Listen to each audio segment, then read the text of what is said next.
Alana, Jaylo. Yes. I have just started reading a book, Mhm. at least partially based in Derry, Maine, in 1958. And the name of the book is called It. I said it should say it's called It, not the name of the book is called It. That's the name of the book. Right, it's called It. No, the book is It by Stephen King. Oh, so you're reading it, and I'm in the process of reading 11/22/63. Yes. It's really interesting how he bases his books in the same universe. Wow. But they don't intertwine, though. Sometimes they do a little bit. Really? Yeah. And he has a couple of book series. I think one of them is called Mr. Mercedes, which I haven't read. Huh. There's the Dark Tower novels, and there's books related to the Dark Tower series that aren't officially part of it, I think. I read... I heard about the Dark Tower series. You probably heard about it from me. I read the first one, and I wasn't that impressed. Well, I mean, I think was it the Dark Tower series, or... It was about, it had, like, elves in it, but I don't know if that's the same series. Yeah. I was thinking about something Stephen King said earlier.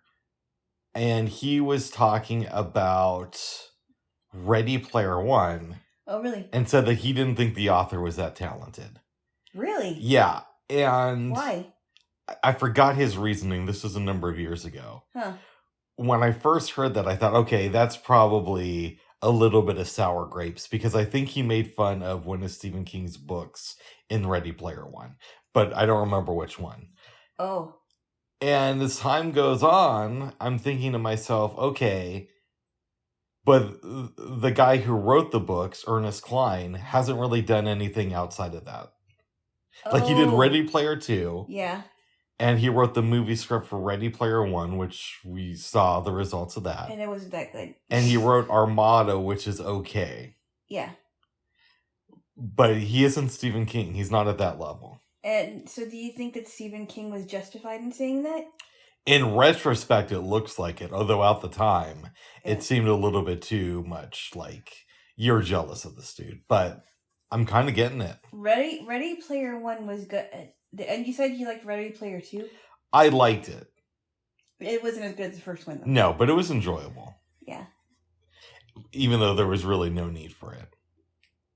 I would say that. Yes. I think it was great. I think that the way that it ended was fine.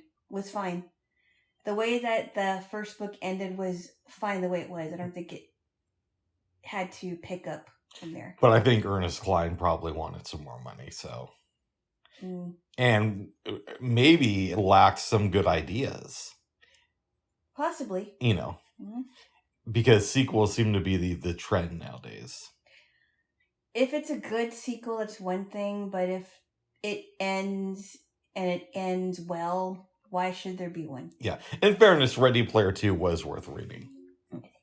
Yes. But the first one, the first book you thought was the better one. I did. Okay. And I don't think I need to read the second one. No, that's fair. Yeah. You are reading 11/22/63, which I just finished rereading for the 5th time last night. Wow. Yeah. Okay. Yeah, this is it's getting really interesting because he's been back since what happened to the Dunning kids and Mrs. Dunning. Mm-hmm. And also Arthur Dunning, because he in this part in the part of the book, I won't get into too much details for anyone who hasn't read it, but yeah, Dunning kids were affected. Arthur Dunning, what's his name? Frank Dunning, I'm sorry. Arthur Dunning was one of the kids that died. So Frank Dunning and the kids and his wife, so they were all affected, and so I'm at the part where he's back in the portal, but he is now trying to stop Lee Harvey Oswald. So we'll see what happens. Nice. Yeah. And Mr. Al Templeton has died as well. Oh. So he's continuing on what Al wanted him to continue. That's good. Yeah. Yes. I can't wait for you to be done with the book because, I know. one, there's a lot that's still left to happen. I don't even know if you're at the halfway point. I can't tell, actually, to tell you the truth. I don't think you are. Yeah. I thought there was only 3 parts to it, I think. I'm bad with that type of stuff, but it's a long book, but it's really good. It doesn't feel like it ever drags at any point, to me at least. Oh, that's good. Yeah. I want to be done soon because I really want to start Lolita. Oh, that means you have to dedicate yourself to listening more. Oh my goodness. Yes, because you've been in it for like 2.5 months now, and you're not even halfway through. I know. I don't know. I think because I had other things I had to think about, and this wasn't like I had other things to do besides finish the book. But I'll get into more of it this week, and we'll see how far I am in it. Nice, because I would like to read Lolita too. I know. Yes. I know. And I'm waiting for you. Yeah. Yes. Oh, good, babes. Good. Good. Good, Jaylo. Oh, good. Good, Bubby. Good. I had trouble sleeping last night. I didn't refinish 11/22/63 until after midnight. Wow. And then I just kind of hung out for a little while, fell asleep, woke up at like 2:30, went back to sleep around 3:45, then finally got up around 6. Got ready. Well, I dragged my feet a little bit. Mm-hmm. Finally got ready, came over here. Oh, I didn't tell you what happened this morning. What happened? So I take out some chicken from my fridge because I'm thinking maybe I'll make some when I get home on Sunday. Yeah. And I try to put it in, you know how they had like the vegetable crispers?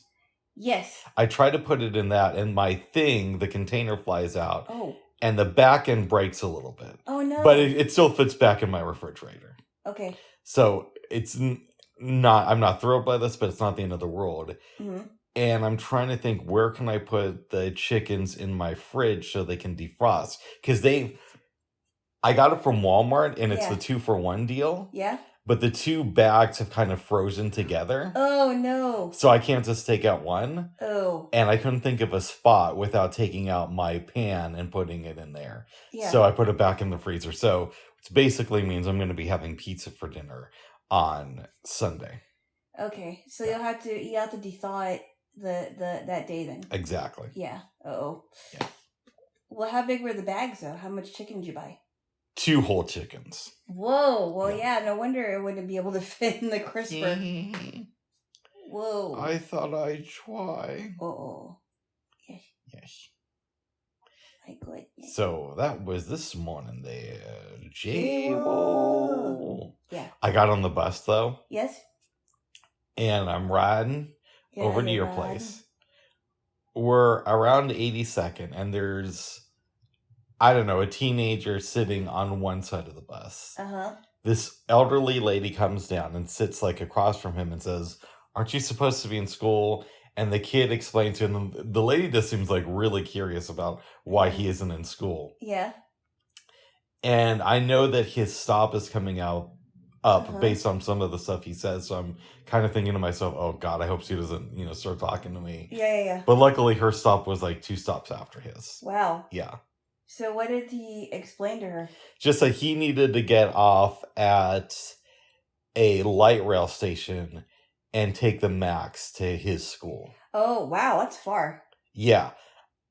I'm assuming, and I could be wrong, that he was probably going to Benson just because it's close to, 11th and Holiday? Oh, wow. Yeah, but I could be wrong with that. Okay. Huh. Yes. How far was, Benson from your school? It was a distance. Okay. I remember, what bus did I take? I think, no. I walked down I walked over to the light rail station and took that to like 11th and Holiday, then walked from there to Benson. Wow. But oftentimes I'd go from Benson to see my girlfriend at the time, who lived in Gresham. Wow. And she lived to like the second to last stop. Yeah. At least it was then, which was like Cincinnati, I want to say. Cincinnati, wow. I think that's it. I haven't gone out that far in a minute. There's a Cincinnati Avenue? Was that or Cleveland? Something like that. Okay. I don't remember. Might be Cleveland. Something like that. So it was a long light railway. Wow. Yeah. Huh. Yeah. Wow. Yes. I was actually supposed to meet up with that girlfriend this week. It's X, Bubs. X. That's what I said. That meaning X. Okay. Yes. Yes. And I offered little Jaylo if she wanted to tag along and give me certain erotic favors. Hey! What? No. What? No. Just so you know, I was not up to anything. Oh, yes, you were. No, I wasn't. Really? No, I was just going to have some closure with this ex-girlfriend. Oh, no. You're going to involve me in being up to no good. That's what you were doing. I wanted you to come around and perform... What? Certain... What? Erotic tasks. Oh, my goodness. So that you could mark your territory and see that I am always good boy. I wouldn't have to mark my territory. All she would have to do is see us holding hands, and that would be it. Well, I wanted you to, Hey! go the extra distance. What? Go the extra distance and do that. I wanted you to put in some extra effort. Hey! Extra effort. Hey, all she would have to do, Bubs, is see us happy. Oh my goodness. Just like you said with the other person that I won't mention. Because right now she's going through a hard time now. Right. Yeah. So see us happy and make her more miserable. I wonder how much she knows about you. I doubt that she knows anything about me. Oh. I really, unless I'm not gonna get into this story, but unless somebody told her, which I do know someone else who told her. I know somebody else who knew her. Yeah. Whether he told her about me, I have no idea. I doubt that he did, and I don't know why he would. I bet that you two probably know more people than you think you do. Well, apparently, one girl that I went to school with has either heard of her, maybe not known her, but heard of her. Oh. Oh no! Wait. She does know her a little bit, yeah. I'm sure. But and then the other guy that I was just talking about. I think there's others too. It's possible, but does she know me? I don't know. No. Like you two have never met, but I wonder how much she knows about you. Yeah, I don't know. Yeah. And if she does know about me, I hope it's good things. Look, it's not going to be the first question I ask her. Like, how much you know about my Jaylo. But if she brings it up, I'm going to see, what she knows about you and all that stuff. Right. Well, the only reason why my other friend would bring me up to her, yeah, is because he has told people about my flute playing. Oh? Yeah. And I don't mind that at all. And, if she talked to him about somebody playing the flute and he would have said, oh, yeah, my friend played the flute in high school and such and such. See, and I was going to give you an opportunity. See your hands? To play a special kind of flute. Folks, what? Come on. And maybe a flute that she used to play back. Hey. All right, babes. You've taken us down this vulgar road. No, you did. You did. No, we both. You can listen back. No, you. All right, babes. Come on, no tickling. No. No, yes. No. All right, give me a kiss so we can certify this first. But I did not get together with this ex this week. We're going to see what happens maybe Monday. And I'm not going to bring you up. But if she does, then, I don't know why she would, tell you the truth. I don't know. Just like I don't know why any of your exes would. Why any of my exes would bring you up in general? Yes.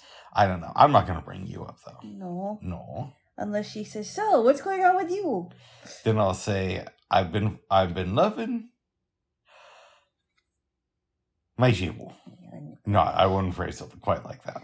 No, you wouldn't phrase it like that because you'd be like, what's a Jaylo? That's right there. Jaylo. What's a Jaylo? And I need proof. Oh my goodness. See, that's why I want to bring you along. No. No. This is the type of thing where I don't need to be involved, and this is really not my business, and I really don't want to hear about details. And No. By the way, I'm kidding about bringing you along. No. I know you want. I know you flirted with the idea. I flirted with the idea if you were gonna do something, erotic to me during it.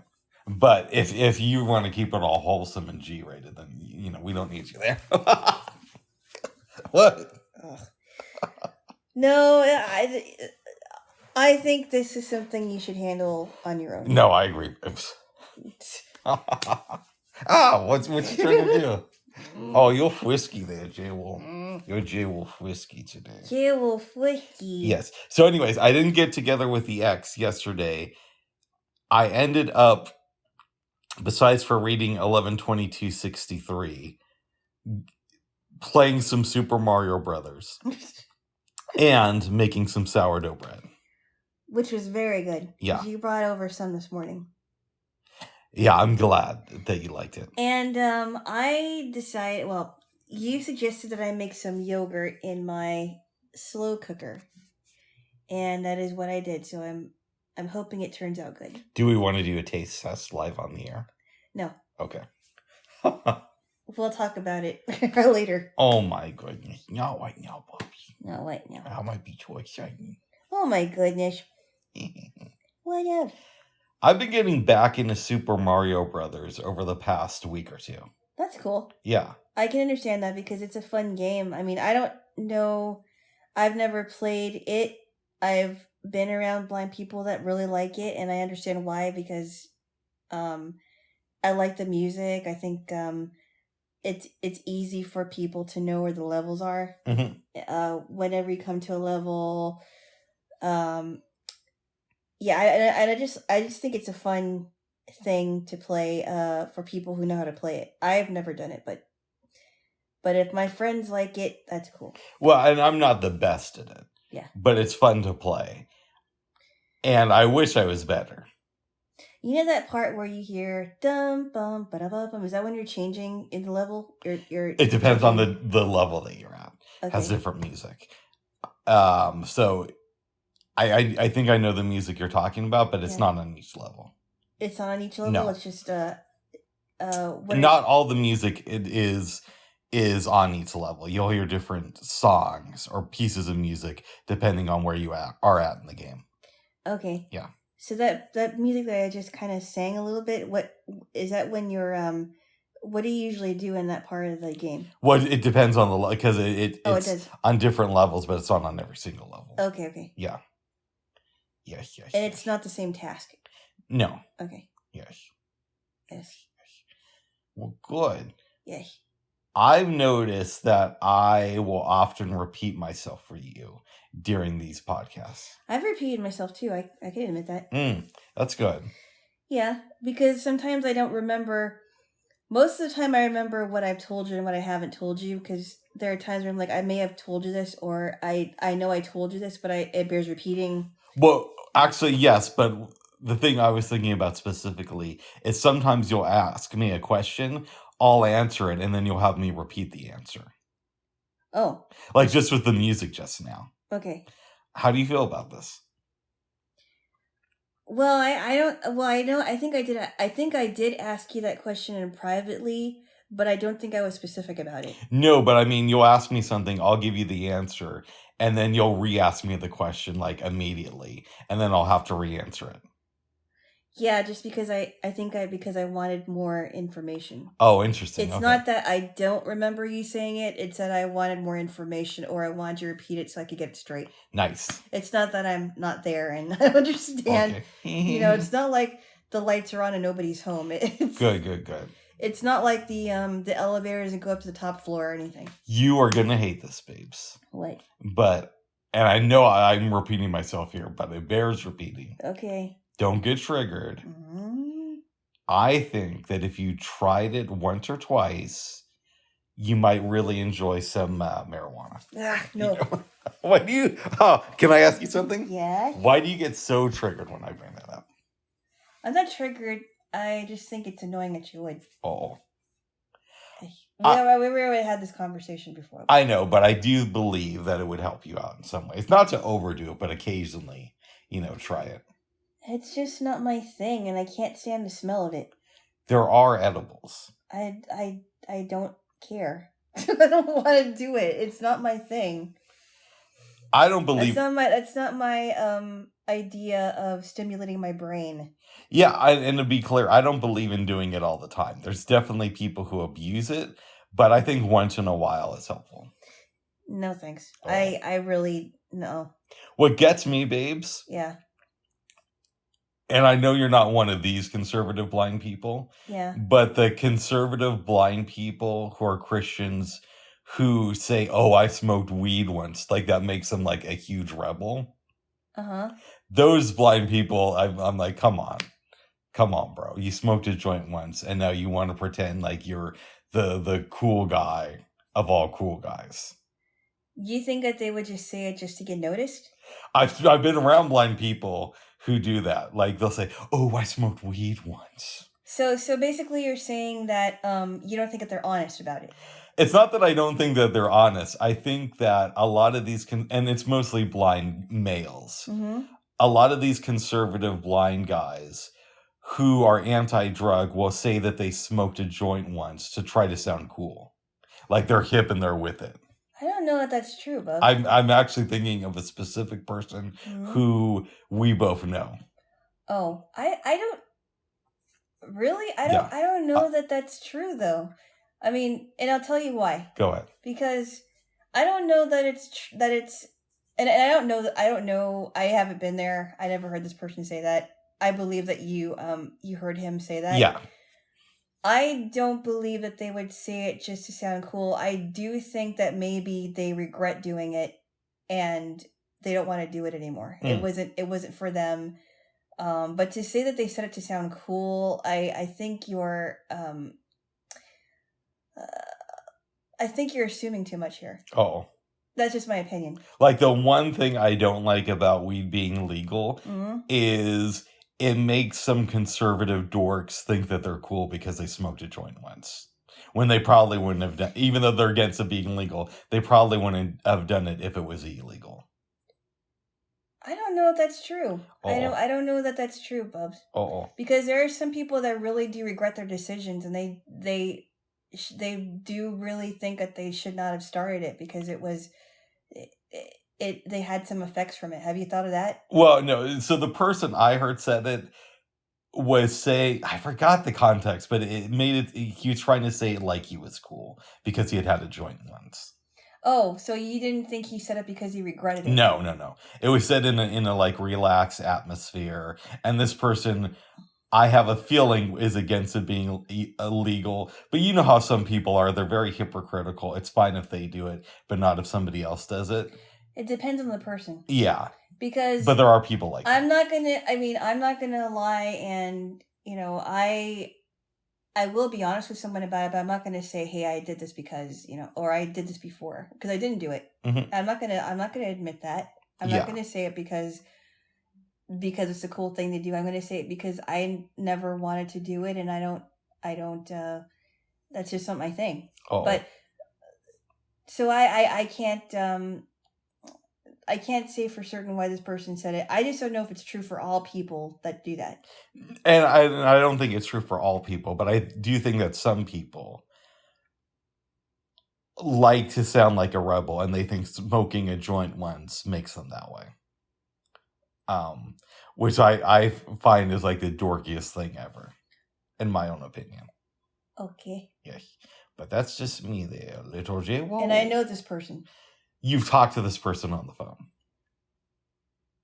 Oh, okay. I think you have an idea of who I'm... I think so, but I think I might have talked to this person briefly. Yes. Correct? And this person was drunk when you talked to them. Oh? Yes. That's what you told me. Oh, that one. Yeah.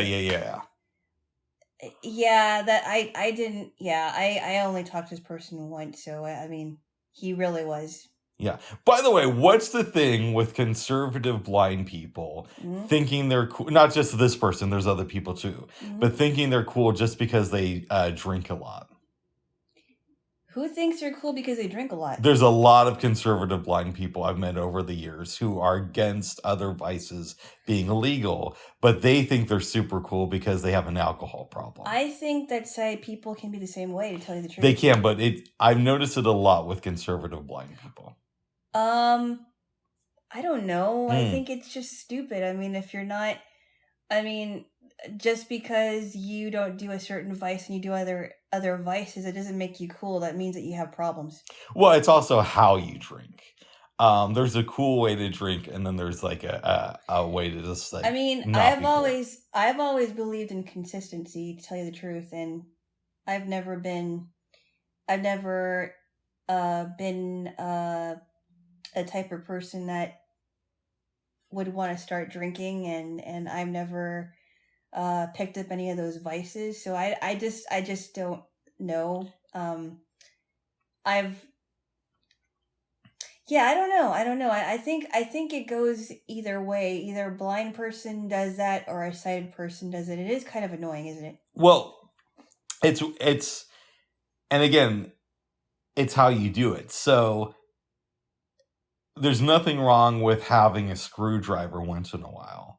But if you have 12 a night and you're just this obnoxious asshole, maybe you could like re-examine how you do things. And it's the same way, like if you have a joint once in a while versus, doing it all the time. I don't know. Well, I know someone who's also blind that their name will not be mentioned, okay. But they say that they're a social drinker, but I have a feeling that this person drinks a lot more than I witnessed. Oh. Yeah, I because he explained to me that when he gets together with friends, he always drinks. But how often is that? So I don't know how. He does have a bunch of friends. Some of them I kind of know, but what does that mean? Like every time a group of his friends or every time he gets together with somebody, he drinks? I don't know. I think I might be a social drinker because my rule. I just don't keep alcohol in my apartment. It's a very good rule. You don't want to do that. It is, but when I'm out with friends, I'll have a beer or two and leave it at that. Mm-hmm. So maybe I'm that way. But I think there's a difference between being a social drinker like me and being a social alcoholic. Because I don't know. He had something that sounded like it was a hard drink, and I don't know. I'm not familiar with what percent of alcohol are in these drinks. Do you remember the name of it? It was a whistling pig. It was called a whistling pig. Okay, yeah. Do you know what that is? No, but it sounds like something where there's probably a high alcohol content. Yeah, and I'm like, okay. I don't know. And so we hung out at this, I forgot what the name of the place was, and we went for their happy hour where you can get like a whole bunch of mini burgers, and they're pretty good. But I noticed that he drank something that was probably really hard. And then when we got to the place where I was looking for a cab because I needed a cab to get home, he started to get a little bit friendly, and that to me just didn't seem right to me. Oh. See, this is where we're at a crossroads because I don't want to be that person who just does stuff to seem cool. But I'm also not a goody like Miss Jaylo over here. Oh. Because you've never had, not only have you never had a joint, you've never had like a beer.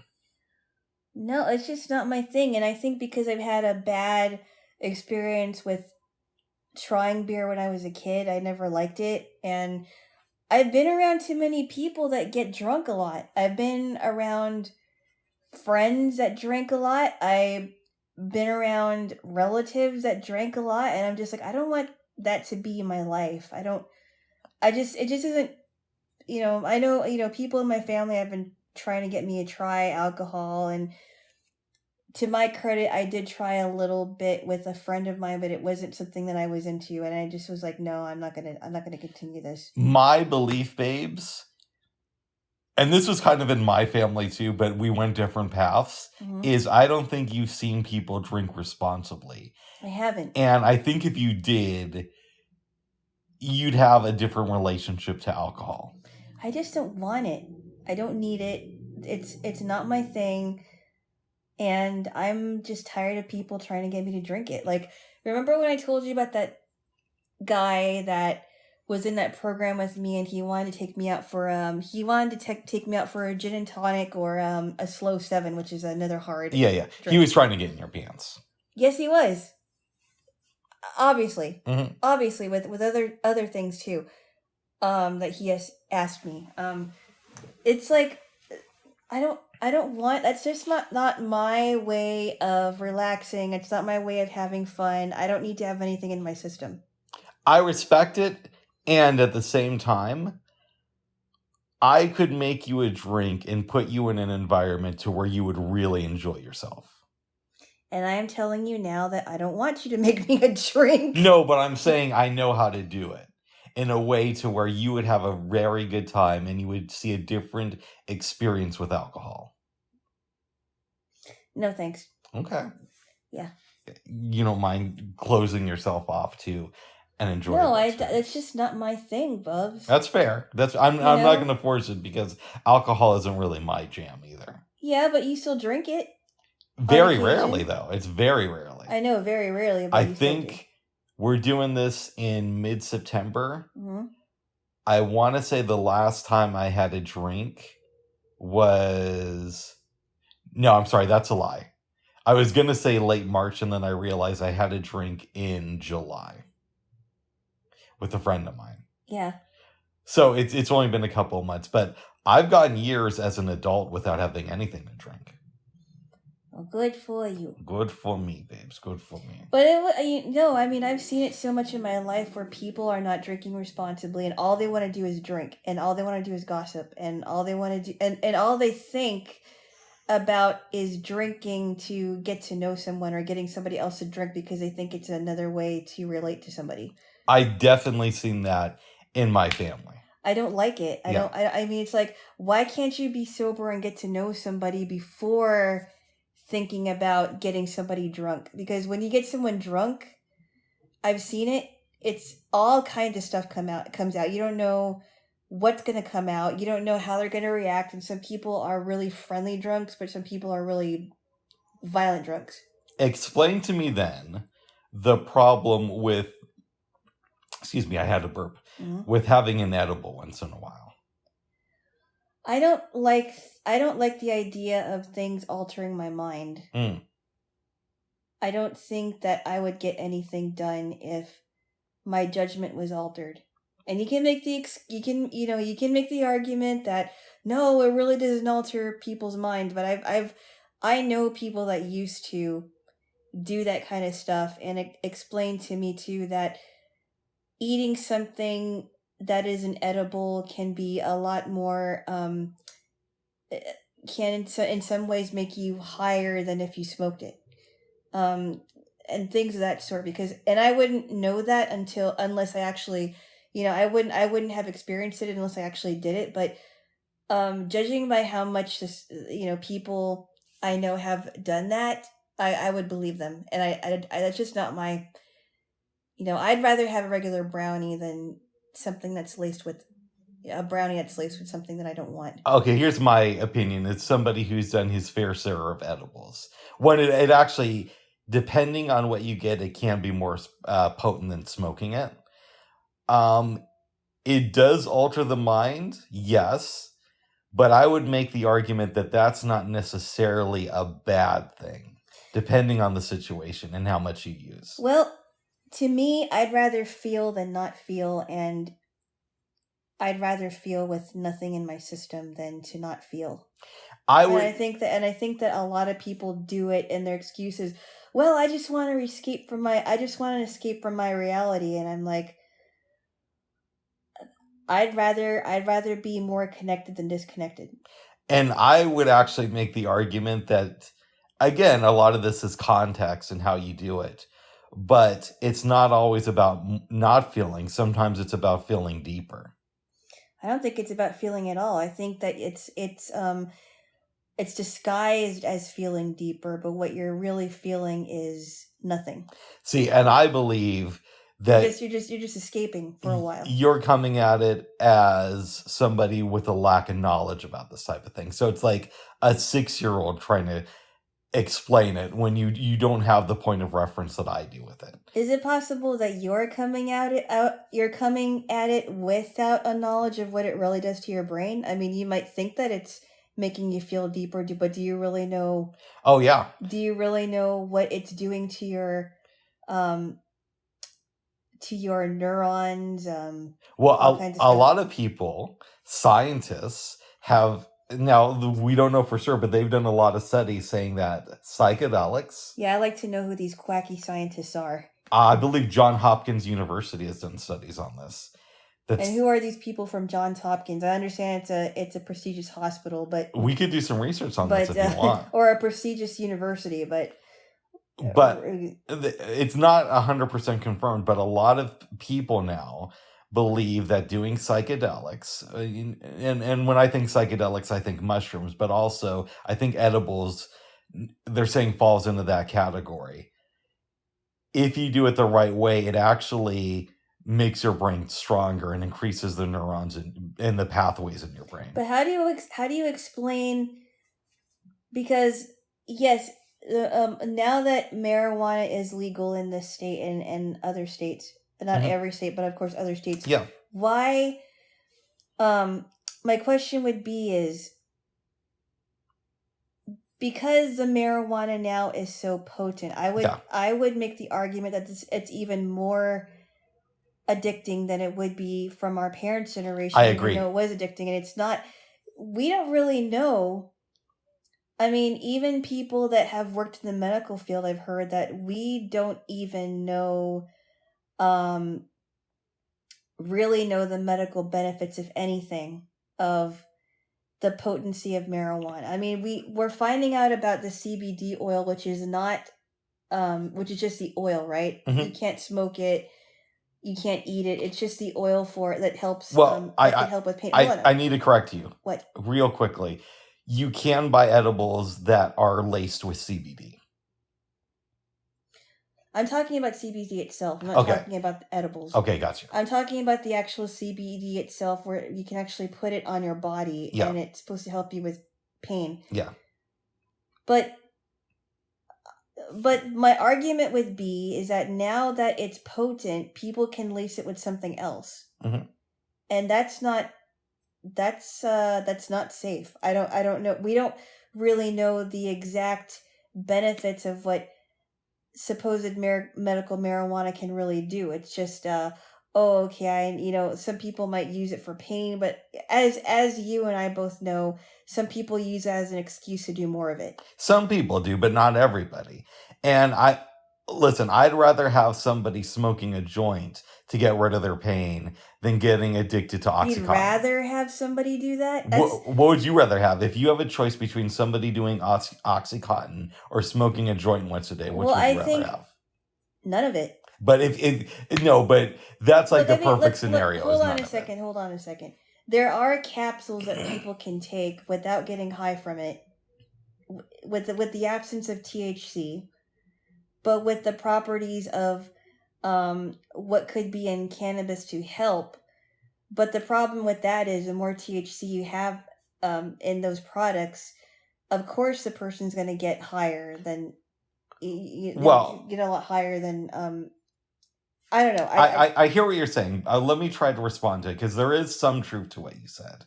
But again, I think a lot of it is lost with nuance. So, excuse me. I believe in moderation, right? And maybe not in every area of my life, but definitely with this stuff. And I've known people who are like weed evangelists. Like, you talk to them and they'll say crazy stuff like, oh, if you smoke enough weed, you never have to worry about getting a lung cancer. I've met people like that. Okay. And I've also met the opposite, people who think if you smoke one joint, your entire life is ruined and you can never come back to it.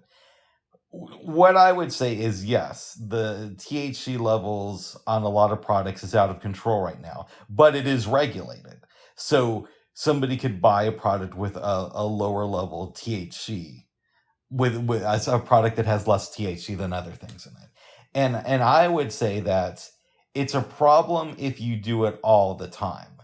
But if you moderate yourself and do it occasionally, it can be a benefit to your life. Look what happened with alcohol. People aren't moderating themselves with alcohol. There are some who are. No, I'm not talking about those people. I'm saying that what this is a problem. This is a problem. Alcohol has been regulated, right? Yeah. Marijuana has been regulated, and I don't know that really a lot of good is coming out of it. I think that generally speaking, the people who are into marijuana and alcohol, I think that people have taken advantage of it. It's not that people are not really. It seems to me anyway that a lot of people that are really into this stuff are not drinking or smoking in moderation. But you're seeing the people who advertise the fact that there have no moderation. What you're not seeing, or at least what I'm assuming you're not, is the people who just do it once in a while and who have benefited from it. But how many people say that they do it once in a while, but they really do it a lot more than what they're admitting to? There are people like that out there, but how many people say they do it once in a while and actually stick to it? And whose lives are actually better because it makes them think about things differently, because they're not always in that altered state. But when they get there, they're able to glean something from it that helps them with the rest of their life. Yeah, I don't know about that. I haven't seen any examples of it. Well, I'm very, very... What about people who are, and I've known people like this, I'm not going to say any names, who are very uptight, but once in a while they'll have a joint or a beer, and they'll be able to relate to their kids more, and it'll make the relationship stronger with their kids. Now, they don't do it all the time. It's once in a while. But because of that, it opens a discussion with their family that otherwise wouldn't happen. I don't know. I'm very, call me a prude, call me uptight, whatever. Oh, I've already done that. Stop. No comment. No, go ahead. All I'm saying is, I think that we're in a society that people really feel like I have to take something so I can deal with it. And it seems like we're in this culture where I don't want to deal with my problems, so I'll just take a bunch of pills. Like if a person is performing, I'll just take some beta blockers to block everything so I can have the best performance of my life. Or I'll just take a puff of marijuana because I can't talk to my kid. Or I'll just have a couple glasses of wine because, it just seems like we're coming from a culture that doesn't want to deal with their problems. And it ends up being a bigger and bigger problem. I don't completely disagree with you, but I would make the argument. So you take a multivitamin, right? I take a multivitamin. Yeah, I take a couple of them in the morning so that I get my nutrients, yes. Okay, so let's take somebody who smokes a joint, and because of that, and they don't do it all the time, maybe once a month. And because of that, they're able to have more honest, deeper discussions with their family.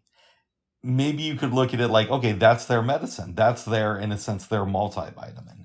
And they don't abuse it. It's once in a while, and it helps their relationship. And you could say, well, yeah, but wouldn't it be better if they didn't need that? That would be better. Uh-huh. But we don't live in a perfect world, and we got to deal with the world that we live in. This has to do with marijuana that can actually affect your judgment, and multivitamins that is giving nutrients to your body. There's a difference there. I take my multivitamins every day.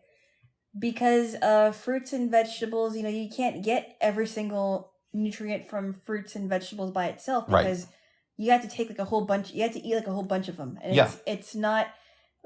Unfortunately, we can't do that. So I take it for giving health, making my body healthy, but we're dealing with a mind altering substance. But again, I would make the argument that you're correct, but this is the tool that somebody, if you look at it like it's just a drug and it's so evil, yes. But if you look at it like this is a tool somebody can use to make their life better, and like any other tool, it can be used incorrectly. But if used right, the person can see benefits from it. Then maybe there should be more research in how to use these things correctly. Yeah, I don't know. Instead of just denouncing them. I'm very skeptical about this whole thing. Yeah, in some ways we are so different, and this is one of those. I don't see any problem with somebody. Not any problem. I don't see any problem with somebody doing something on occasion and them getting a benefit out of it. Now, again, it goes back to there are definitely people who abuse it. There are definitely people who do it every day and get nothing done.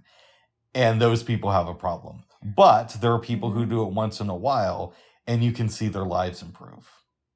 Are they really improving? My question would be, are they really improving? Oh, I've known people who have. And could they do other things to improve their mind instead of that? I just think that there are more healthier ways, like crossword puzzles. Crossword puzzles can really help a person with memory and words and things like that. It can, but memory games. But what it can't do, or I should say what it's unlikely to do, is help somebody grow empathy for other people. And I do think that marijuana does help with that. And so do mushrooms. They help a lot with empathy. I think the way to grow empathy is to actually do things for people instead of making themselves feel good. Well, that is one way, yes. You don't grow empathy until you actually interact with people that are different than you as far as their economic background or their what happened to them in their life when they were growing up. I just don't know that taking a drug is going to give you empathy. Okay, that's one way to do it, and I'm not saying that you're wrong, but I'm saying this is a way to kind of jumpstart that. So, yeah, you could put like a rich person in the hood and have them live there for 10 years, and their empathy is going to grow to a better point. Or you could give somebody a sizable dose of mushrooms and talk with them over the course of one night and have the same results. And also too, let me just bring something up too. I don't know if you've met people that have said that they consider themselves empaths. I've met a lot of those people. A lot of them are full of shit. I'm a little bit skeptical about, just because I met someone just out of nowhere at the DMV who started talking to me and considered himself an empath. Like, I don't know how he would be able to tell what kind of a personality I have. I'm thinking, yeah, you're just trying to either go out with me or want to go out with me or whatever it is. I'm just like, yeah, okay, whatever.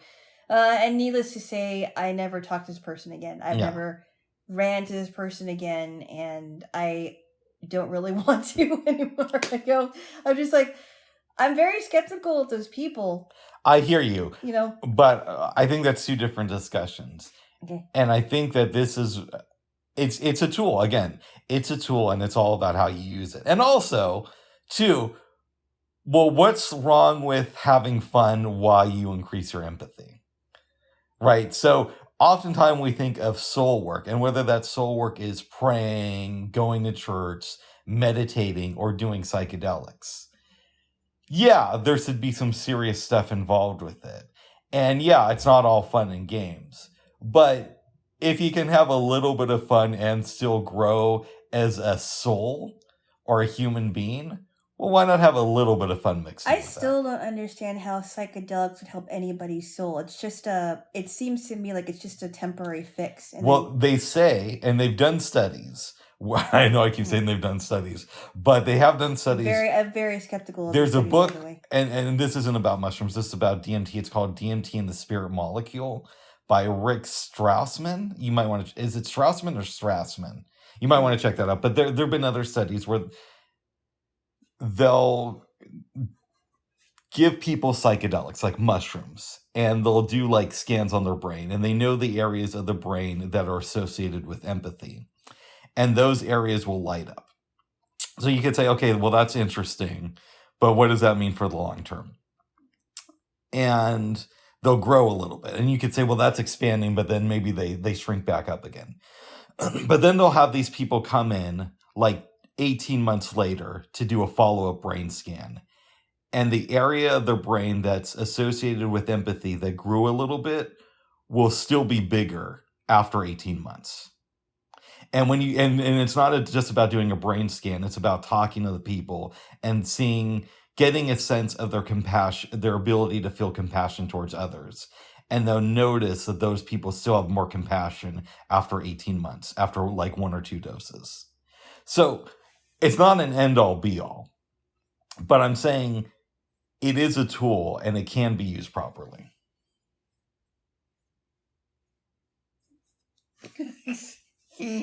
Okay. But I think we should move on because we've been on this subject for I don't know how many minutes. I could talk about this all day, though. I know. I'm very passionate about this stuff. I know. Oh, my goodness. I know. Would you ever like to read a book called How to Change Your Mind by, is it Michael Palin? I don't know. Okay, so, yeah, we'll get into that at some point. Yeah, I think he has a new Netflix series out. About changing your mind? Well, and it has to do with, he started doing psychedelics, and he is a famous writer. And I believe he did it because he wanted to prove that they wouldn't work in making somebody a better person. And he ended up writing a book about how it made him a better person. Okay. Now you go read that one. Bob, that's not for me. That's not. I want a book called How to Ruin Your Life by One Joint. What? That's your book we'll read next, Bob. No, but we can move off of this if you want, babe. Thank you. You're welcome. You're welcome. Oh. You're welcome. You're welcome. Oh, welcome. Yes. Yes. I was thinking about something today, babes. Uh-oh, Rick's thinking. Oh, come on. Hold the phone, everybody. Wah. And this isn't an original thought, and maybe I've had it before and I've just forgotten it. But you know that I have a lot of issues surrounding regrets. Yes.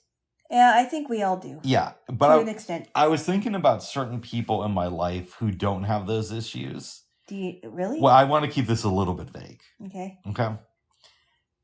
And they just always get into these spirals because their biggest regret is when you talk to these people, they'll always say, my biggest regret is I was too kind to somebody or too trusting.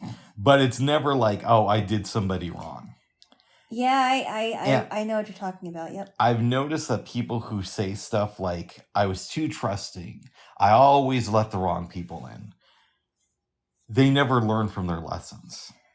Absolutely. They never get the message. I totally agree with you because if they did learn their lesson, and I'm thinking about a specific friend like right now who I've known for years, if they did learn their lessons, then they would get these people out of their lives, or they wouldn't put themselves in a situation. No.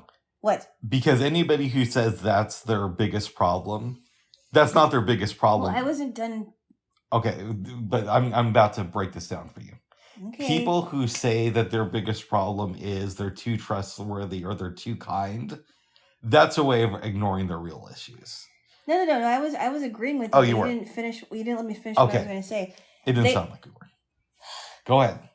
Well, you didn't even let me finish. All finish. right, then go ahead. Prove me wrong. No, I'm just saying that they're ignoring their issues and they're playing the victim essentially. Exactly. And I don't like that. But yeah, when you play the victim and you say it's always other people's faults, it keeps you from learning the problem. So absolutely. I had the realization I had today at the bus stop was I hate having regrets.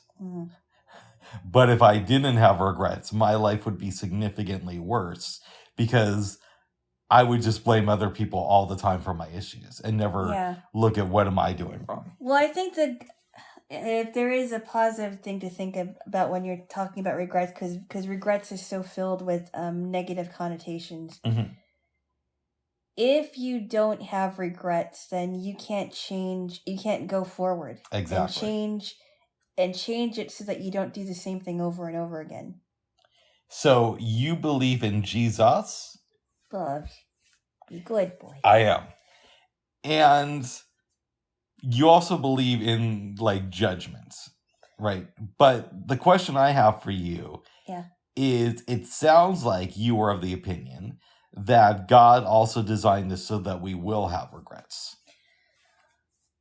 Yeah, he designed us to make different choices in our lives, and a lot of these regrets are an example of our bad choices. Mm-hmm. Right? You would agree with me on that. Right. We are not going to make the best choices, and we're also we're not going to make the best choices, but we're also going to make good choices. That is true, yes. Nice. And what was your question? Well, I guess my question is, it sounds like I maybe you answered it already. God made us with the ability to have regrets. Absolutely, because we're going to make mistakes. So how harshly can we be judged for our mistakes?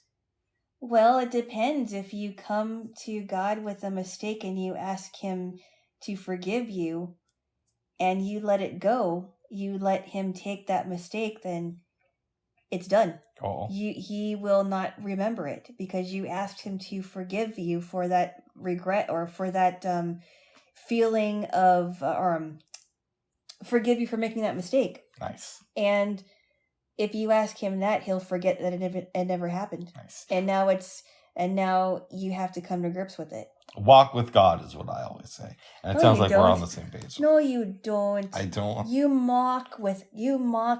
You don't walk with God. Oh, maybe that's how you think life should be. Mock. But I think we should walk. No, you mock. Oh, you're telling me I should mock? No. I'm not telling you that you should mock, but you mock. No, I don't. You don't walk, you mock. Oh, my goodness. Well, babes, God probably made me, if we believe in God and Jesus. Bubs. What? No mocking. I never would. God probably made me to be like the court jester in your life. Well, you're definitely a jester. You know what I mean?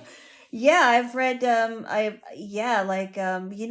that story of Romeo and Juliet, I believe Mercutio was the jester of the story. Yeah. Mercutio. Nice. So it should be Jaylo Mercutio. Maybe a story or a skit would be The Beauty and the Court Jester. The court jester. No, I'm just kidding. I don't know. Oh. Well, you are quite funny, I will say that. Thank you. So maybe God made me to mock God. No. Only, hold on, babes. No. Hold on.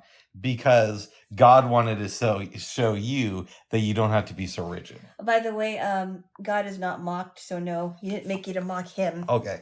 It seems like... Hey, I'm passionate about that, Bubs. Oh, no mocking. I don't mock. Yes, you do. You're just mocking. Okay, hold on. It seems like God doesn't have a sense of humor. How would you know that? I'm telling you what I perceive things. I believe he does. You do? Well, in the Bible, he says he laughs. Nice. He laughs at what he sees. Well, then... we may not hear it, but... maybe God made me as an extension of his laughter. Oh my goodness. Bubs. What? It's not all about you yet. I know, but maybe that's one of the reasons I'm... Ouch! Excuse my nose. Maybe that's one of the reasons I'm here, babes. Did you ever think about that? It might have been... There might be another reason, which I don't know. Oh. To save you. To save me? Yeah. Oh, I've been saved. Oh my goodness. Ouch, don't squeeze my nose that hard, babes. Okay. Yeah. That's okay, and I don't believe Jesus. Hey. You know what I am afraid of, babes? What? And I've told you this in private. Okay. So, we're going to see what happens, but right now I'm scheduled to meet with the ex-girlfriend. Yeah. And I'm a little bit afraid that she's going to tell me that she is a believer in our Lord and Savior, Jesus Christ. See, you're mocking Oh, well, no, I'm not. I'm telling you what my fear is. What's wrong with that? Well, you know. Wait a second, though. Wait a second. What would be the difference of me being a Christian, and what would be the difference with her being a Christian? That's what I want to know. Because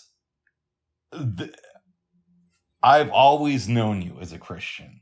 And with this one girl, she always struck me as not that way. So it would be like, oh, you know, believing in Jesus, that's kind of out there. Well, I mean, what if, and I don't know if that's going to happen. I'm just telling you a fear that I have. Maybe she has taken inventory with her life, and maybe she's not the same person she is. You know, it has been 20 years. Yeah, but I'm telling you a fear.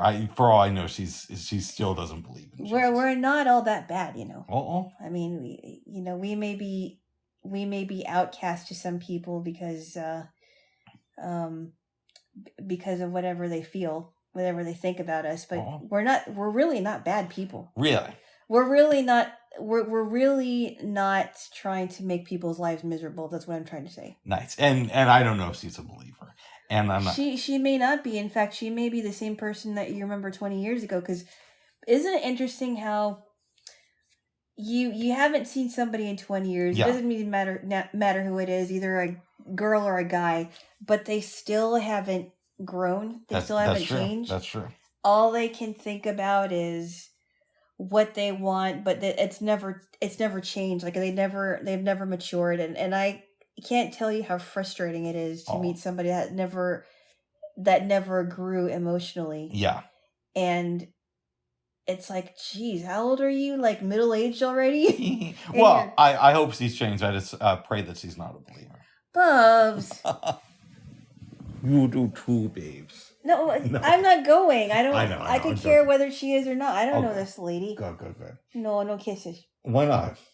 You're mocking. Okay, so you gotta show me that kissing is real. Yeah, because I don't believe in kissing, so you gotta prove to me. No, you just did this morning. Well, that was this morning, so give me a kiss. My goodness. But I dropped the recorder. No, that was my fault, actually. Okay, so scenario. I call you Monday after I get together with my ex, and I say, oh, she's a believer in Jesus now. Mm-hmm. Would that make you sad? No, it wouldn't. I would say good for her. Oh. Maybe she's changed. You know, you don't know that. I mean, well, I hope she's changed. And I'm gonna only say this once. Give the girl a chance to explain herself, okay? Well, no. There's nothing that she needs to explain to me. I hope that she, has changed for the better. I just hope that it's not like it's Jesus. Bubs. What? Look, I understand you have apprehension about that, but come on. They're all good questions. Stop. Mocking again. Oh my goodness, I love you. Mocking wig. Oh my goodness. I also pray for myself that I can become a Jesus freak. Oh, Bubs. Okay. It might actually be good for you, You never know. Oh. You keep on resisting, but you could be used for something very good. Maybe I already am, and I don't need to believe in Jesus to be used for something very good. Oh, I think your life would be so much better. Oh. You'd be a lot nicer. Really? I'm already a nice boy. You're already a nice boy, but you also like revenge, revenge stuff. So I don't know how really nice you are. I'm nice boy. We both know this. You're nice. I'm nice boy. Yeah, but you. I'm kissing your hand. Yeah, but Bubby. What's up? You kind of go around and around with the whole vengeful thing, and that's not very nice. Oh. It's fun to think about in the moment, but that's not very nice. Well, let's just say I'm also a conflicted boy. Okay. And sometimes we need the conflicted boy in our society. But I'm also the never not good boy. In other words, sometimes bad boy. No, I'm the never not good boy. Sometimes bad. No, I'm the never not good boy. Hey. I'm just conflicted in my thoughts, but I'm the never. Hey! Stay away from that. Oh. Anyway, you might be conflicted, boy, but maybe you should change that one. Oh, I don't know if I can, but I still love you. I think you can. I think I have faith that you can. You just have to want to. but I can't change that. Very good there, Jaylo. Very good there. But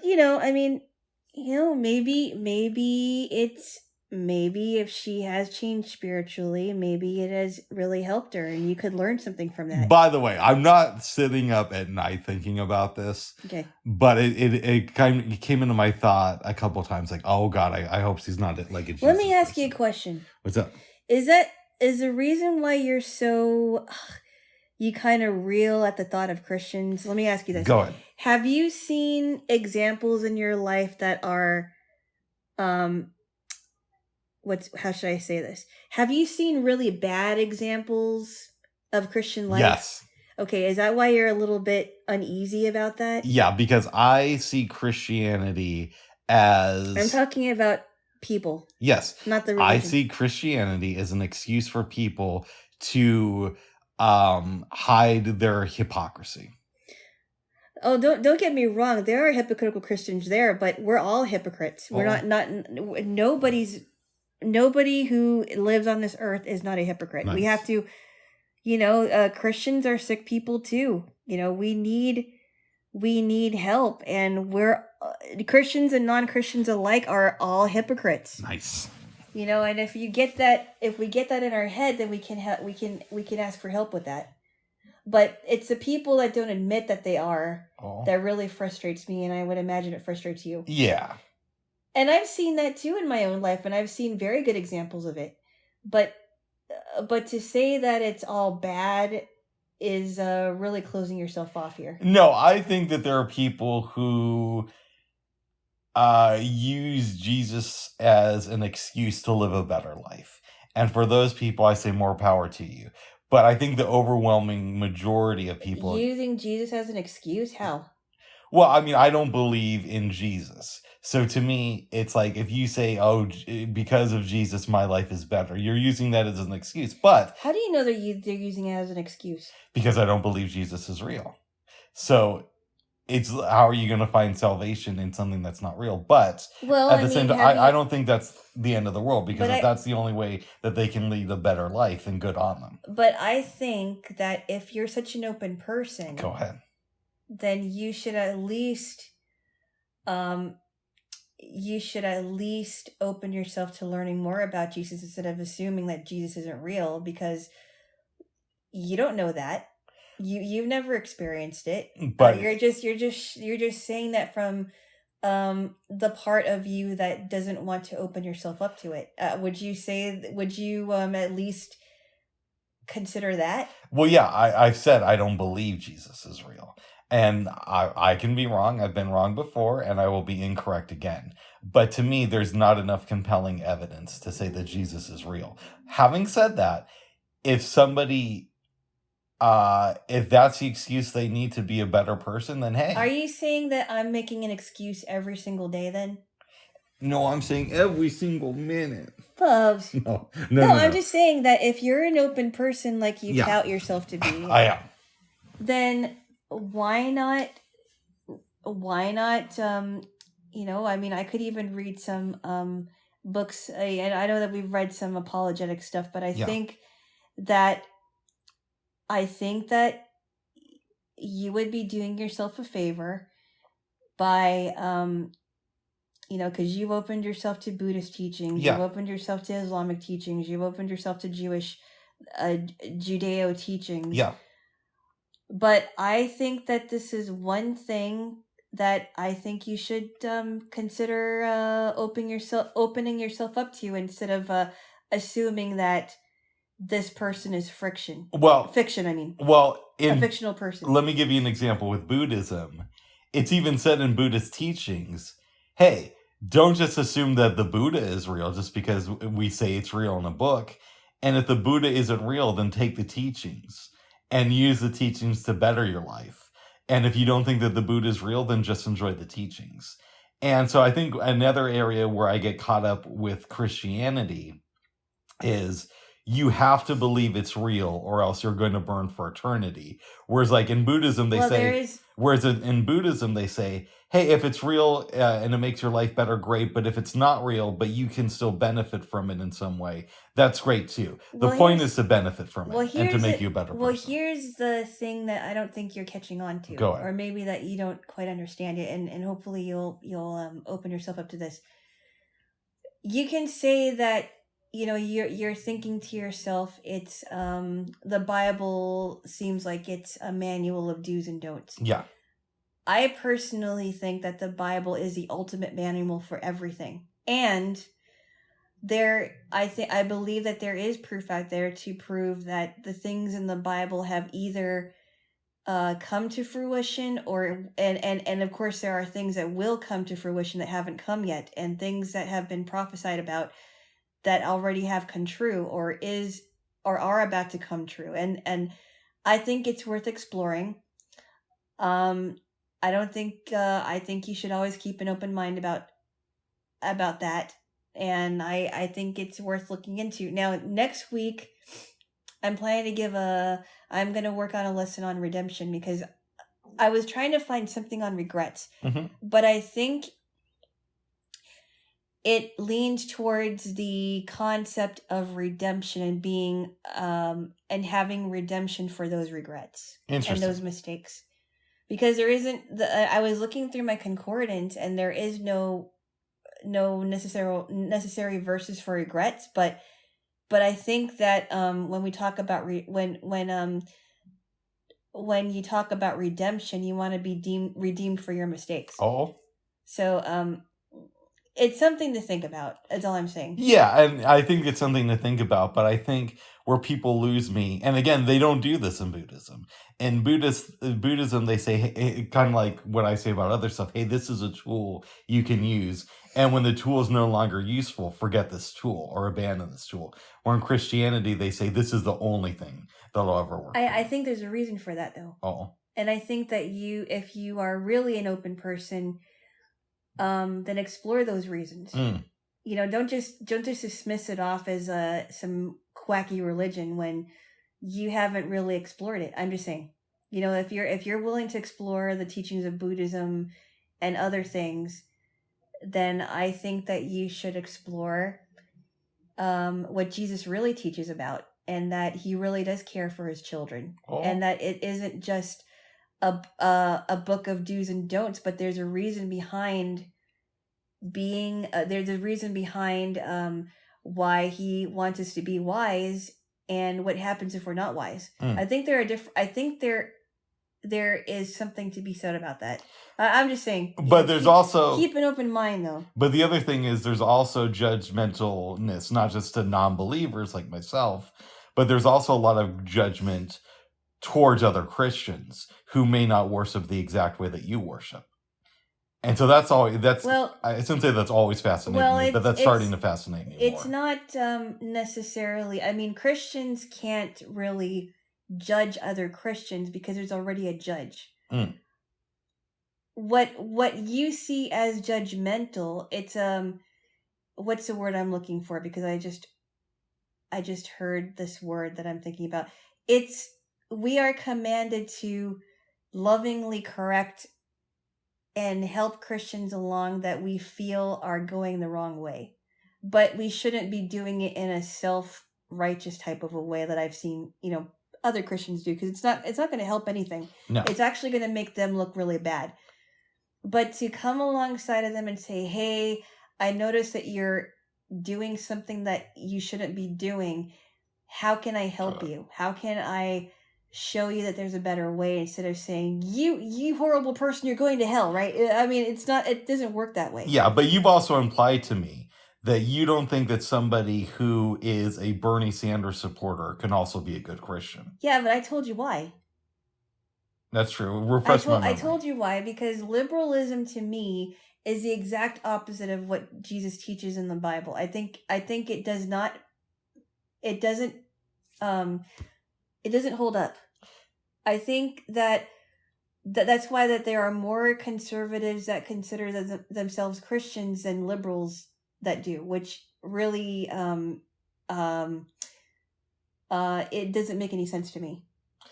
I actually I think there's some truth in what you say, in the fact that I think that the Bible, from what I can tell, is very conservative and very judgmental, in my opinion.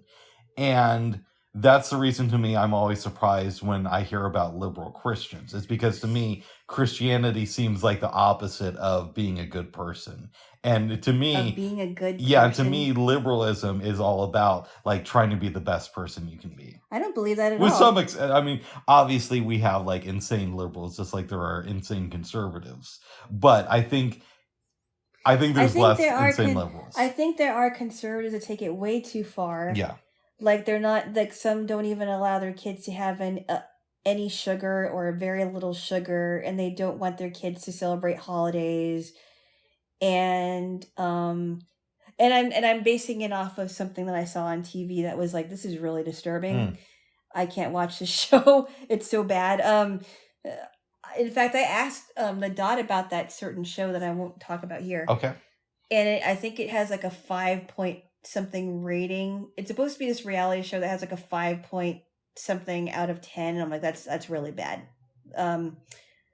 But I think a lot of it is because there are Christians who think they know it all. Mm-hmm. Right? Yeah. It's one thing if you're following biblical teachings, but it's another thing that if you're trying to make every Christian think that way. And that's not right. That's not right. That's the kind of judgmental hypocrisy type of thing that I don't like about Christians sometimes. And I think you would agree with me. Yeah. But not everything is judgmental. I do believe that God is a just God, and he loves and cares for his children just as much as he chastises the wicked. So he wouldn't be a good parent if he didn't punish. Oh. If he didn't judge the way that he should judge. And honestly, I think that God wouldn't be the God that he is if he didn't do that. If it was just all love and no if it was just love and no correction. Right, but I think it's a little bit imbalanced in the amount of judgment. So, and we're going down a rabbit hole, but I like rabbit holes. You may not like them as much as I do. No, I don't. I think this has gone way too long. And this is an obvious complaint. I want to get out of the rabbit hole. But I think the reason this I'll make this quick then. I think the reason this complaint is so obvious is because it rings true with so many people. So even though it's a cliche, and you probably already know what I'm going to say, I'm going to bring it up again, which is, I can see a God who is loving and also has to cast judgments. But I think one of the ways people lose me is when they say something that you do in this lifetime or don't do, let's say not believing in God, it requires such a punishment that if you don't believe in God at all in this lifetime, you can never be forgiven for that.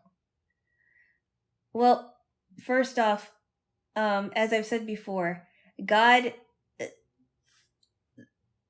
just like I said, that I think you need to explore that. Yeah.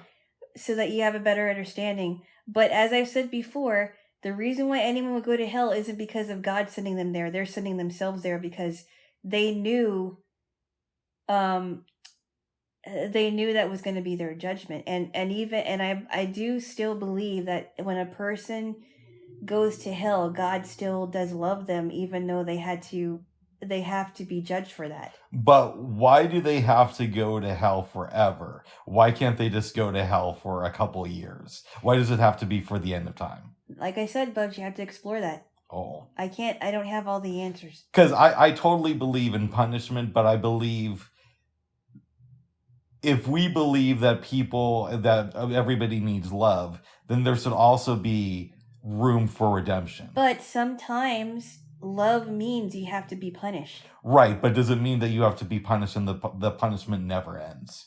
Well, because you had all this opportunity to believe, and it has to happen that way for some people, and they put themselves there. It's not God's fault. They put themselves there. I don't know if I could go with you on that one, but no, I mean, because a lot of people think, well, why would God send somebody there? It's not God's fault because he made those rules to live by, and and I think for good reason, and there are reasons for those rules. It's not just like I said, it's not just do's and don'ts. And again, I could almost go with you if it wasn't they go there forever. Well, that's not everybody can go to heaven. Not everyone can, and I think that a lot of people want to think that, but that's not how it works. Oh. That's not how God designed to work. Designed it to work, and if you have a problem with it, take it up with him. Oh. Well, how can I if he's not real? Well, maybe you should ask him to reveal himself to you. Have you thought of that? I actually haven't thought about that. Maybe you should. Oh. And he will. Oh. I guarantee it, he will. Oh. But I've had spiritual experiences. And I'm not talking about the stuff that you put in your system. No, but I would make the argument that that's how God chooses. What?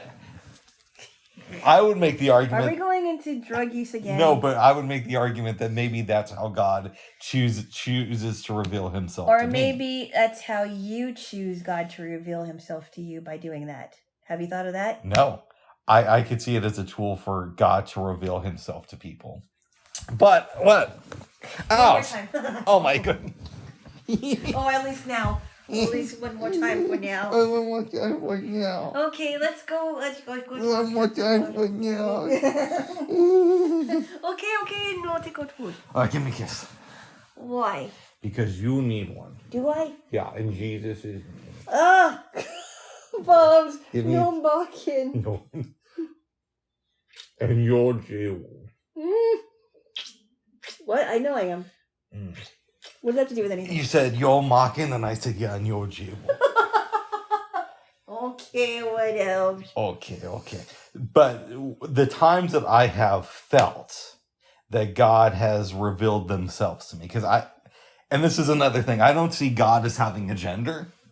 I don't see God as a female either. Yeah, but I just don't. That's where you're gonna have a big problem. But yeah, I don't. I think that if there is a God, God probably doesn't have a gender, and that's based on my experience and interpretation of the world. So I could go with I'm wrong, but that's how I feel at the moment. The times that I felt that there is some sort of God presence, I didn't feel this extreme judgment like. You just farted. I'm sorry. That's Stop right. It. Stop. No.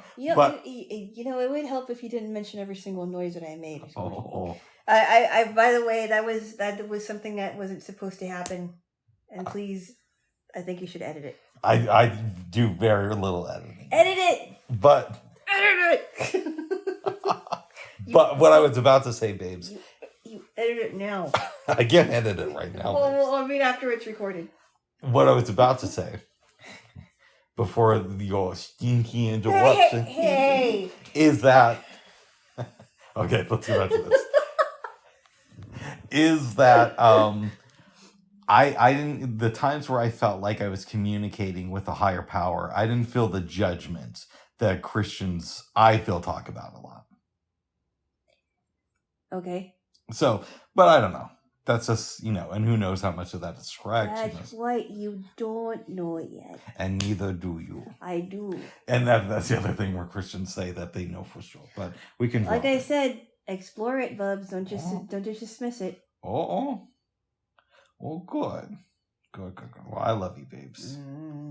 I love you too, Mocking Boy. And I'm with Mocking Girl. Oh my goodness. Okay. Mocking Boy with Mocking Girl. Oh wow. Like a third of Pakistan is flooded right now. You know what? I've not been hearing the story, but that doesn't mean it's happening. I haven't checked on it yet. Yeah. And it is being underreported in a lot of news sources. So yeah, okay. Yeah, I've never heard that story, but I'm saddened when any place is flooded like that. I know. Yeah. And the other thing too is they have a lot of nuclear energy there too, so people have to be mindful about that and crazy stuff, babes. It is. Yes. Yeah. It's a sign of the end times. Oh yeah, I definitely agree. It is. We are in the end times, Bubs. Oh. Yes. Well, then hurry up and end, okay? Oh my goodness. I want to do something else. Weirdo.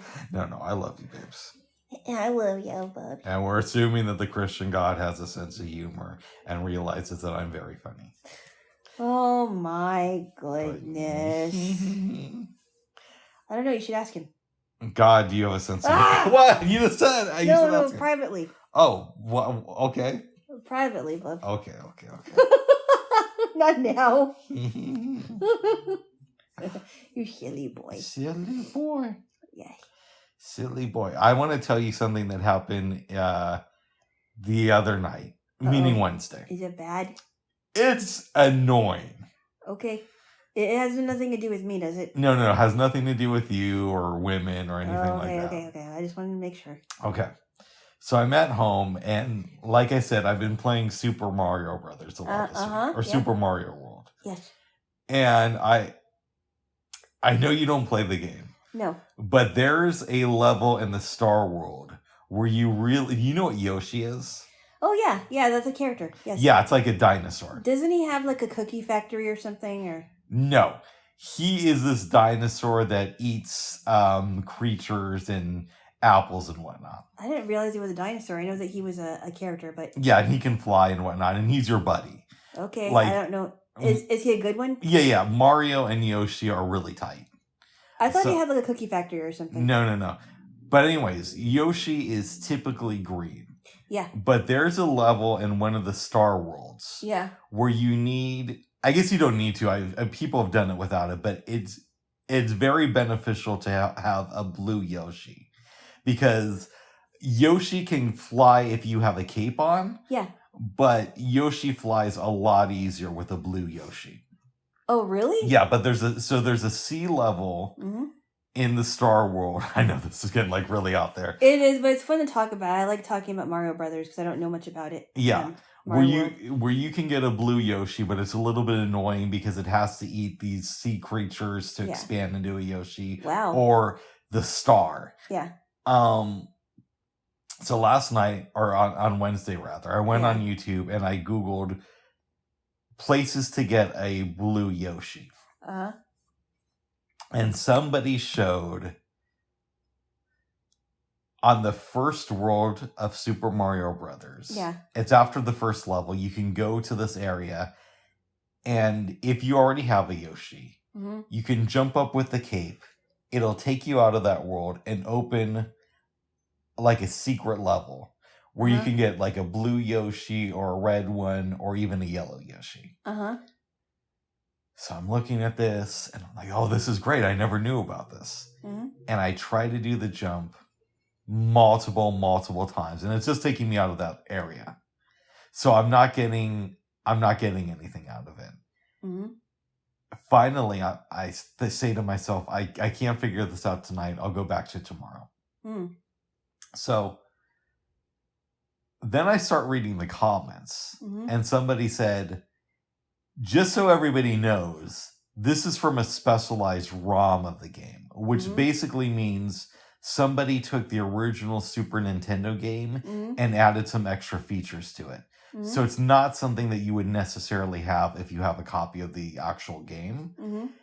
And so you can't really do that. Oh, wow. Which was a little bit upsetting after I put so much time into it. Explain that again, because I don't understand. Okay. So you know how sometimes, let me try to give you an analogy. Back in the day, you'd have a singer release an album. Yep. And then maybe 6 months later, they'd re-release it with like bonus tracks. Think of a specialized ROM as a re-release of an album, and these are the bonus tracks. Okay. So if you don't have this special ROM with the bonus features, you can't do the move that this person did in the YouTube video and that I was trying to do. And because I don't have like a specialized version of this, that's why I couldn't do it. Oh, okay. Yeah. Okay. Yeah, I remember seeing advertisements for Yoshi, but I could have sworn that he was eating cookies, but I'm not sure if that's He does eat stuff. Yeah. Yeah. Yeah. And does Yoshi talk in the game? No. Okay. At least not in Super Mario World. Okay, and he's a small dinosaur, or Yeah, and you get on top of him and you ride him around. Cool. You ride him. And then I've been watching a lot of YouTube videos where people will play Super Mario World. Yeah. I found this one channel. I think it's called Z Bottom. Yeah. And it's two guys. I'm going to use a curse word here just so you know. Talking shit while they play Super Mario World. And the first video I watched, I'm like, I hate this. Uh-huh. But then, like, by the third or fourth, I'm like, these guys are actually kind of fun to watch. Are they funny while they're doing this? Sometimes they are. And sometimes they'll be like, oh, you know, the season finale of Rick and Morty is tonight. You know, stuff like that. Really? Yeah. Wow. But then I go to their channel and they haven't uploaded a video in like 3 years. Apparently they quit doing the channel. So we will see no more Z Bottom. Oh, really? Yeah. Oh. Yeah. Remember, Bubs, when your nephew would watch these like video game videos or something, and there were these like guys that were playing games with these kids, and I'm like, what is this? He watched some weird stuff. Yeah, I'm like, what is this? And it's kind of like video game commentary and like people playing games, and I'm like, this is weird. Yes. So this is kind of not necessarily related to Super Mario Brothers, even though it has it has to do with music. So I remember in college, one of my friends in the music department, well, she wasn't like my best friend, but we had classes together. She was in the clarinet choir, and she rearranged, I think she did some musical arrangement to do like a Super Mario Brothers thing for the clarinets, and they were playing some stuff from Super Mario World. That's pretty cool. Yeah, so they did the da da da da da da da. That's from the original game. The original game, yeah. Yeah. I don't know if they have that in Super Mario World, but I love I like some of the game music. I do too. Yeah. I would listen to a radio station that was all video game music. I mean, I don't know if I'd listen to it all the time, but at least I'd check it out.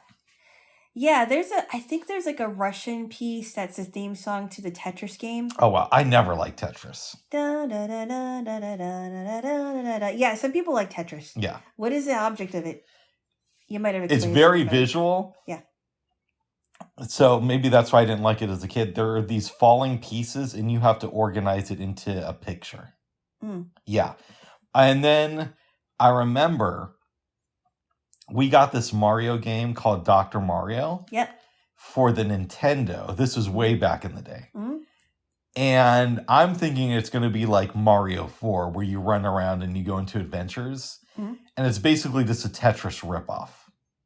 You're supposed to make it, I think, a picture of Mario with these dropping pieces.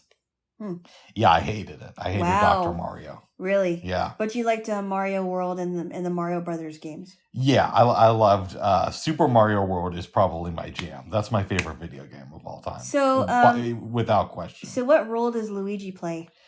Luigi is his brother, but he's also like a secondary character. So imagine you're playing the game with two people.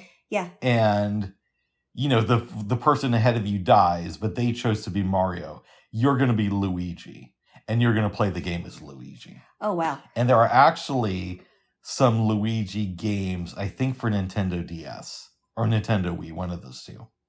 So is Toad and Princess Toadstool in the game too? You save Princess Toadstool. Yeah. In the original Mario Brothers and in the in Super Mario Brothers. And what about Toad? You save Toad, I think, at the end of the first world in Super Mario World. Yeah. Yeah.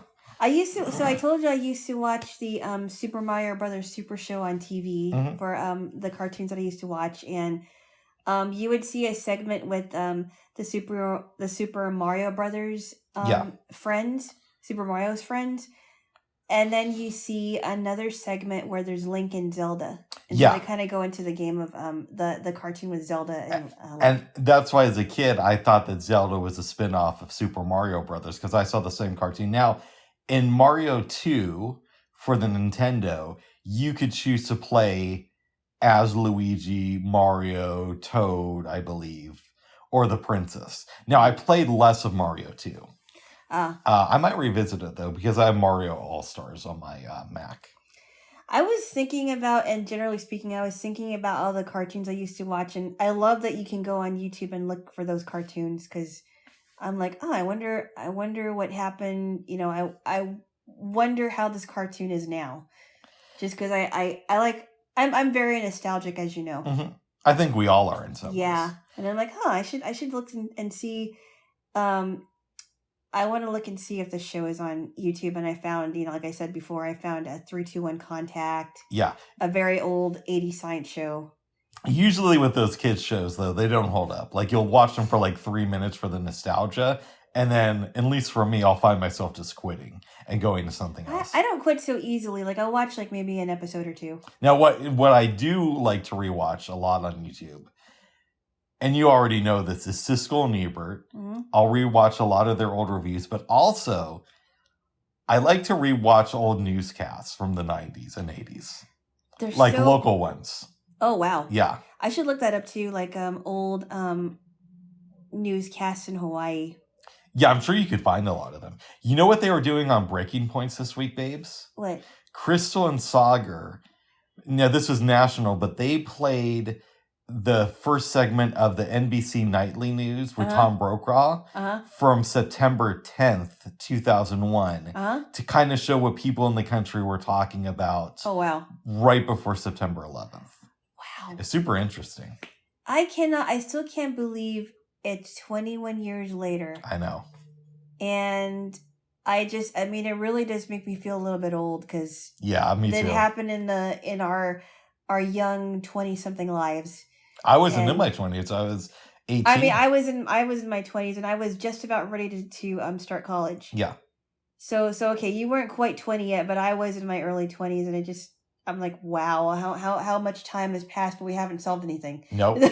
the airport security is really not doing their job, and yeah. Anyway, I could go on and on because we talked about this last week. Yeah, it just made things worse in this country. Yeah, that we haven't come to real solutions, honestly. Well, and they say that that's how bin Laden really got us. So there was the disaster of 9/11, but way worse than that was our reaction to the disaster. Yeah. And I believe that, by the way. Yeah, I think some people, some higher ups that were trying to protect us, not the military, but I'm talking about like the TSA or whatever, the airport security or whatever. I think they used it as an excuse to, how should I say this? I think the way that the TSA started, and I'm learning about that, and Homeland Security started. I think they were using. They had these organizations started, I think, to be used as an excuse to control us even more. Yeah, it's definitely connected to the Bush administration. I know that Donald Rumsfeld had a lot to do with TSA. So you remember those, and they might still have them, but I haven't been to an airport in years. You know those body scanning machines? Oh, I hate those. Yes. Donald Rumsfeld was one of the people behind those. Like, he helped start the company that made the body scanning machines. And he was a higher up in the Bush administration. I think maybe that was the thing that I forgot what it was. I have to get back to you on what I will criticize George W. Bush for. Yeah. But this was just insane. I think it was more divisive than anything. Yeah, and by the way, Obama deserves criticism too, because even though George W. Bush overreacted, Obama didn't pull us back once he got into office. I would agree. And he had the opportunity to do it. I would agree. Especially when he first got into office. Yeah, I would agree, because that was one of his promises. He said that he was going to bring our boys home, and he never did. It's even more than that. He could have pulled back with things like the TSA. He could have done, there's other things that Obama could have done too. And yes, it is that as well. It is, he could have brought people back sooner. Yeah. But there's other things too. So it's a combination of both. I think George W. Bush is worse, but Obama, because he was in the Oval Office when this happened. Yeah. But Obama deserves some of the blame because he didn't pull things back once he got into office. This is one of those times where I 100% agree with you. Yeah. Yeah, but anyway, Anyway, yeah. So I don't really Complicated. want to dwell on this on 9/11 because it's just Yeah. we've gone down this rabbit hole for a while, and Yeah. I think we should move on. But Yeah. anywho.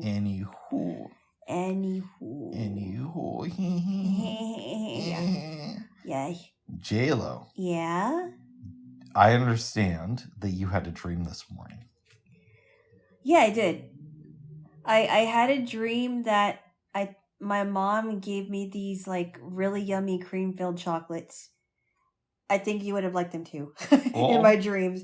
And I think I was supposed to share them with my dad and his friends or something like that. And I ended up sharing them with other people, and I'm like, don't eat them. And I was eating them too. Wow. And I was thinking, oh wow, this is a really good box of chocolates. I remember when my like one of my aunts, when she would visit from New York, she would always bring some chocolate with her. Nice. And I would always think to myself, I can't wait till I get to eat them again. Nice. Where are those? Where is that box? Oh, good. When I was a kid, I'm like, I hope she gives me more chocolate covered peanuts or whatever it was she had. Yeah. Nummy. No more. Anyway. Yes. Jaylo. Yep. Is there anything else you want to talk about? I don't think so. I'm hoping that my yogurt, my first attempt at making some kind of yogurt turned out really good. I'm excited to bake the potatoes. Nice. And yeah, it'll be good. Very good. And this is short. We've only done 5 minutes. 5 minutes? No, I'm joking. Oh my goodness. It's more than that. It's like an hour and a half or a little bit more. It wasn't short. No. And anyway, it could have been shorter if I was still tired. Oh, I know. But I'm awake now. I'm glad you are. Now we can say you're woke. No, there's a difference between being awake and woke. Oh my goodness. Very good, babes. Very good. Yes. You know, I don't want to make this too political. Okay. But I was trying to find more stuff because remember near the beginning of the summer, I was all excited because some website said that like Lauren Boebert was an escort and she had like a bunch of abortions. Uh-huh. And so this morning I Googled Lauren Boebert abortion scandal. And I can only find stories from a couple of months ago. So that might not have happened, unfortunately. I think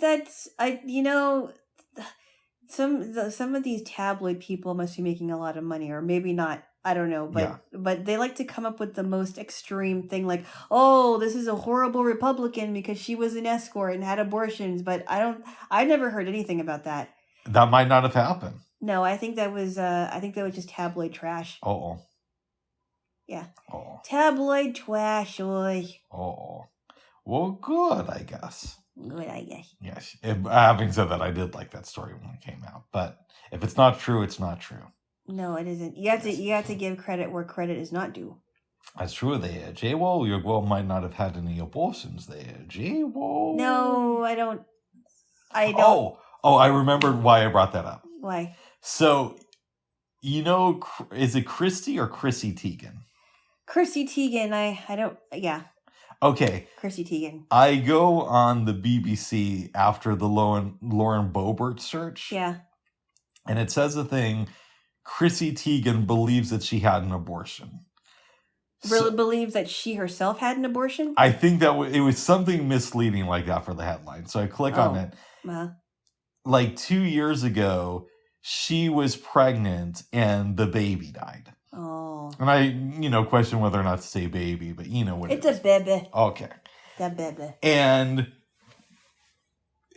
it was a little bit confusing. So it made the spin that I had just woken up or whatever. But the way I understand it is she was told that if she didn't have the baby removed, the baby was not only going to die, but she was probably going to die in the birthing process. Mm-hmm. So that's why she did it, knowing that the baby was going to die. And she says that now, instead of labeling that as a miscarriage, she would label that as an abortion. Because she removed the baby? Yeah. I think that's, and again, I was like half asleep. That's a little bit confusing to me. That was a little bit confusing. Because she didn't go ahead and she didn't kill the baby, she just removed the baby. She might have had a stillborn. I think that it's something weird like that. Because Yeah, because a stillborn is different than a miscarriage, and a miscarriage is different than an abortion. So. Exactly. Why does God make stillborn babies? I don't have an answer to that. I don't know if it's God that makes the stillborn babies, or if it's something that happens in the woman to where she delivers a stillborn and the baby doesn't come to full term. I don't know if it's God doing it, because I can't answer that question, to be honest with you. That's fair. There are some babies that are only alive for 90 days, and there are some babies that die because of something that happens in the woman's bodies, and the woman can't really control it. I don't know. 90 days is a lot longer than being a stillborn, though. I know, but it's equally devastating, I think. Okay. It says the person who doesn't like kids. Oh, you don't? No, you don't. I just don't. Okay, we're on this rabbit hole a little too much. I just don't get why people would have this. Okay. All right, babes. We already know. We already know.